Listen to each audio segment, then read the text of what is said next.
Money Moves with Myth 2.0 podcast. And always remember, gentlemen, it's a motherfucking movie. So, guys, today we got yet another video. Yes, sir. One of those videos you guys like me reacting to. You know, we got another modern American black woman giving dating advice. But in this video, it's not just any dating advice that this modern American black woman is giving. You know, she's giving a so-called realistic view on how to date modern American white man. So, you know, I'm here to criticize and critique, you know, and get my own special point of view to the video. So, guys, if you haven't subscribed to this YouTube channel, make sure you guys hit that subscribe button and let's hop straight into the content. Hi everyone, and welcome back to my channel. Today I wanted to try and put together like some sort of guide for black women who are interested in dating outside of their race for the very first time, or maybe just continuing to do so. And you know, I'm trying to think of my own experiences, and this just really made me think a lot deeper than I had intended when kind of drafting this video. And so the first thing that comes to mind for me on this guide is that you should be prioritizing the right man instead of just the white man. I get so many comments on my videos of black women who are saying, you know, I need a white man to be in a serious relationship. I'm looking for a white man to marry, to be in a serious relationship with. Like, I see so often, I need a white man. And, I hate that because to me, well, I don't want to say I hate that. Hear me out. I feel that the problem with that statement is that right seems to be like inherently synonymous with white. Now, don't get me wrong. There is nothing wrong with having preferences. I think that we are all human beings, all of us are entitled to our preferences. I 100% believe and support that. You all know that, for instance, I love gingers. You all know that I go up for gingers, and you know, bonus points if they're tall and bearded. They get extra bonus points for that. Obviously, there are people who kind of fit the category or the description of ginger across all races and all genders.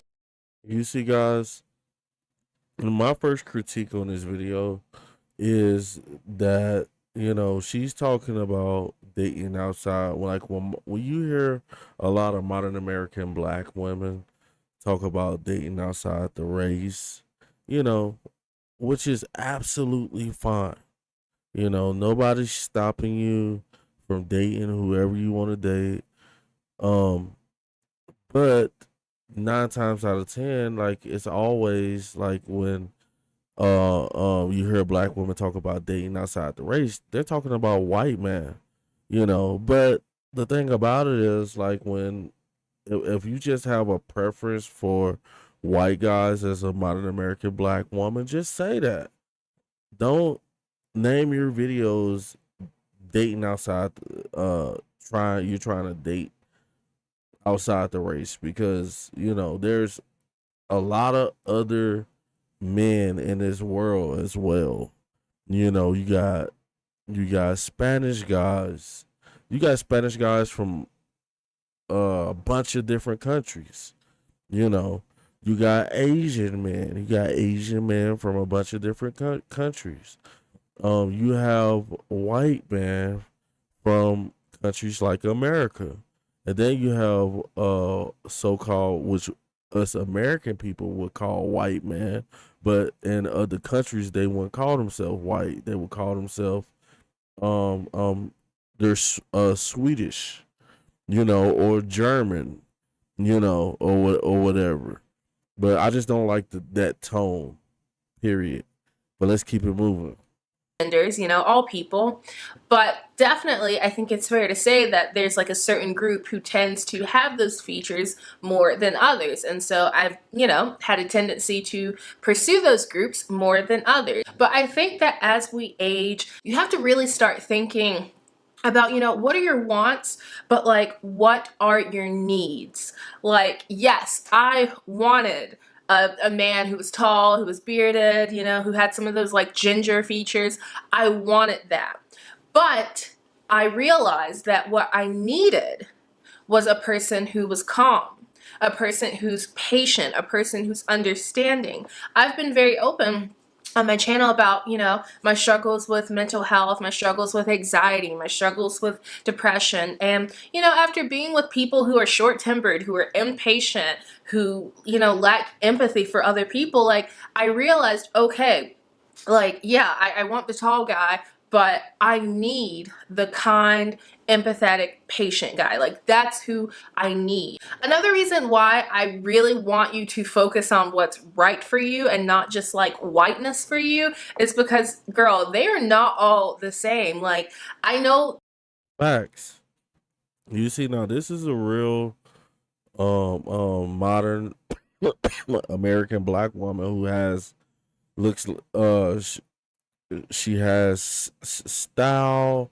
She could communicate effectively, you know, and and a lot of times this is why a lot of couples in the black community, you know, um the relationship fails because, like she said, like a lot of people don't know what they need and what they want out of a relationship. Like are you even ready for a relationship? Like I think a lot of people think they're ready for a relationship and they're not ready for a relationship, and then they end up getting with somebody and and a relationship ends up not working, you know.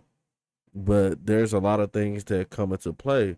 And then another thing that she was saying is that, no matter who you decide to date, if you decide date a black man, you know, some black guys are gonna be hood dudes. Some black men are gonna have this type of culture. Some black men are gonna be this type of way in America. And that goes for everybody. But let's keep it moving. That you see these YouTube videos, you see these YouTubers, these TikTokers, etc., who have these beautiful interracial relationships, and these men are strong and handsome, and they're providers and protectors, and they're this and they're that. First off, it is the internet. As someone who posts on the internet, I can tell you 100% that everything you see on the internet is edited, is distorted, is augmented to some degree. Another thing that I see so often is black women saying, well, white men tend to come from two-parent households and they value family more, and tradition and values are more conservative, etc., etc. I guess. I mean, we all know that people from two-parent households turn out to be, I'm not saying like always, right? But like I'm all saying that we know people from two-parent households who turn out to be terrors, like horrible people, and who end up being people who are not a good fit for you in a relationship. Like, yes, that can provide stability, which can help with the socialization of that individual and their relationships with others, but like it's not everything, right? And so I would highly recommend, especially if you're like new to interracial dating, to really try and like date and interact with multiple men if possible. And hear me out, this is why I say that, because what can happen is that you could get lucky. You could get very, very lucky, and you meet a guy and you two instantly click and he's perfect for you.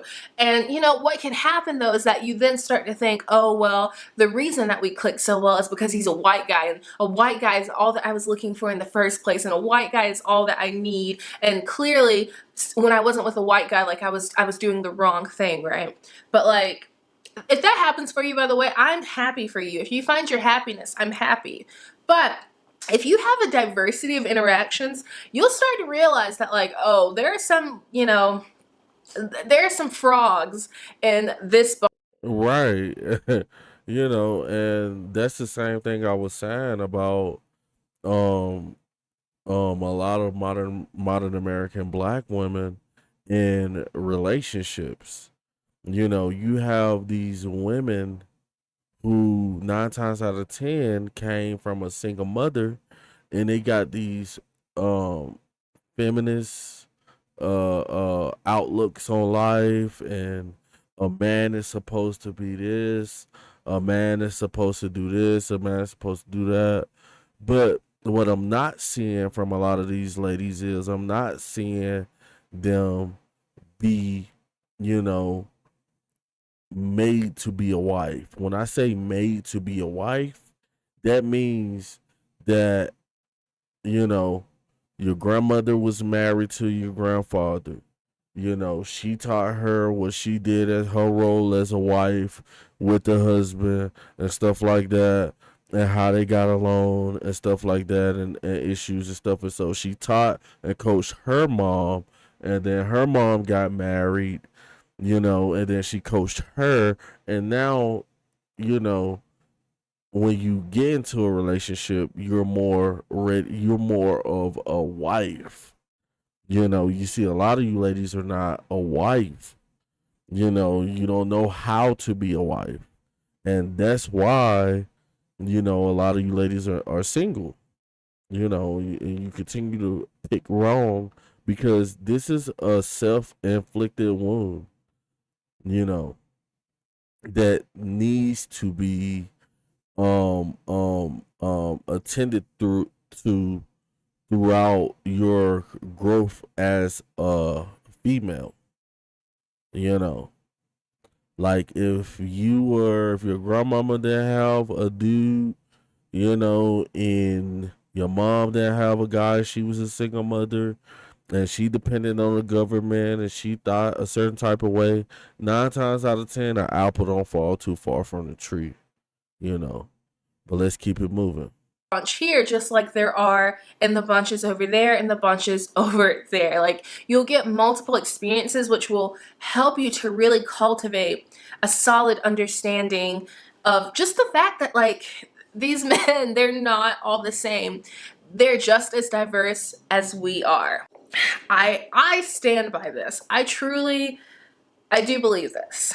I believe that in 2024 and beyond, as a black woman who wants to date outside of her race, I believe that you're probably going to either have to make peace with dating apps and using dating apps, or you're going to have to make peace with either approaching a man, I don't agree with dating apps, but let's keep it moving. either approaching that white man or non-black man, or being very overt and very direct in your interest and in expressing your interest. I know why some of you get upset over this, and I understand, you know, I've heard the arguments. I know that, you know, the So, guys, I have no issue with what this woman is saying on the video. Not too much critique on or commentary. I feel like she's hitting the hammer. She's hitting the hammer with the nail with this video. Like I said, like everybody's different. You know, you have a lot of great white people in America. Then you have some people who have different views than other white people. You know, they might still think that Jim Crow is here or whatever. But, you know, but for the majority part is that, you know, no matter where you go, you might get a Spanish guy. You might have the the the business owner Spanish dude, or you might have Cortez, the cartel type of Spanish dude. You might have the hip hop type of Spanish dude. You might have the scientist type of Spanish dude. You know, um, and this is what I think, especially, and it goes for modern American black man as well. You might have the guy who thinks he could be Tupac, who's going to be the rapper. You might have the guy who commits crimes, who, you know, has a short temper or whatever, or you might have a dude who is peaceful, who likes adventure, who likes to hike, you know, who likes to go to school, who likes to play sports or something like that, you know. So you can't put everybody in a box, you know. But we're not here for that. We're here, you know, for the betterment of ourselves and to, you know, be a good person and try to grow to the best of your ability to be the person that you're meant to be, you know. And in time, when you figure out yourself, you know, this goes for black man, black women, or whoever, you know, when you figure out who yourself is, then you can know what type of person you might be interested in or whatever, you know. But just stop, you know, we're gonna stop the hatred. We gonna keep it moving, guys. Let me know what you guys think on the video, you know, because we out here.